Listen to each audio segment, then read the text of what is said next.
قیامت کا دن ہوگا، ہر کوئی پکارے گا یا رب نفسی نفسی، یا اللہ میری جان بچا۔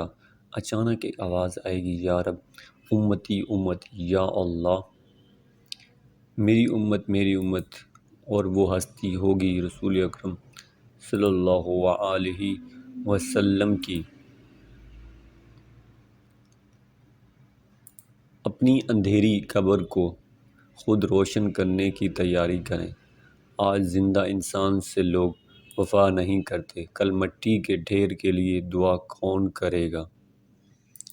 آپ صلی اللہ علیہ وسلم نے فرمایا، اگر جھک جانے یعنی عاجزی اختیار کرنے سے تمہاری عزت گھٹ جائے تو قیامت کے دن مجھ سے لے لینا۔ حضور پاک صلی اللہ علیہ وسلم کا فرمان ہے، اپنے رب تعالیٰ سے ڈرو، اپنی پانچوں نمازیں ادا کرو، اپنے رمضان کے مہینے کی روزی رکھو، اپنے مالوں کی زکوٰۃ ادا کرو اور اپنے حاکموں کی اطاعت کرو، تم اپنے رب کی جنت میں داخل ہو جاؤ گے۔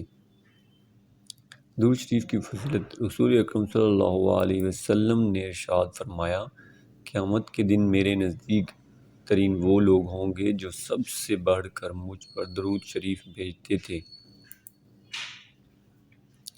رزق میں اضافے۔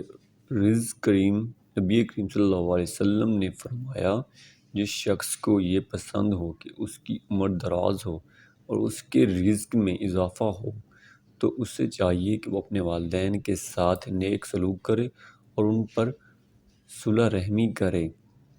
اگر تم ٹکڑے ٹکڑے کر دیے جائے پھر بھی شرک نہ کرنا۔ رسول اکرم صلی اللہ علیہ وسلم نے فرمایا، جس عورت نے اس حال میں انتقال کیا کہ اس کا شوہر اس سے راضی تھا تو وہ جنت میں داخل ہوگی۔ حدیث نبوی صلی اللہ علیہ وسلم۔ آپ صلی اللہ علیہ وسلم کو جب کوئی مشکل درپیش ہوتی تو آپ فوراً نماز کی طرف متوجہ ہو جاتے تھے۔ رسول اللہ صلی اللہ علیہ وسلم نے ارشاد فرمایا، جس ذات نے بیماری نازل کی اس نے شفا بھی نازل کی ہے۔ جس چیز میں بھی بے حیائی ہوتی ہے اسے عیبدار بنا دیتی ہے، اور حیا جس چیز میں ہو اسے زینت عطا کرتی ہے۔ 200 سال کے گناہ معاف۔ نبی کریم صلی اللہ علیہ وسلم نے فرمایا، جو شخص جمعے کے دن 200 مرتبہ مجھ پر درود شریف پڑھے اس کے 200 سال کے گناہ صغیرہ و کبیرہ معاف کر دیے جائیں گے۔ نیت کتنی بھی اچھی ہو، دنیا تمہیں تمہارے دکھاوے سے جانتی ہے، اور دکھاوا کتنا بھی اچھا ہو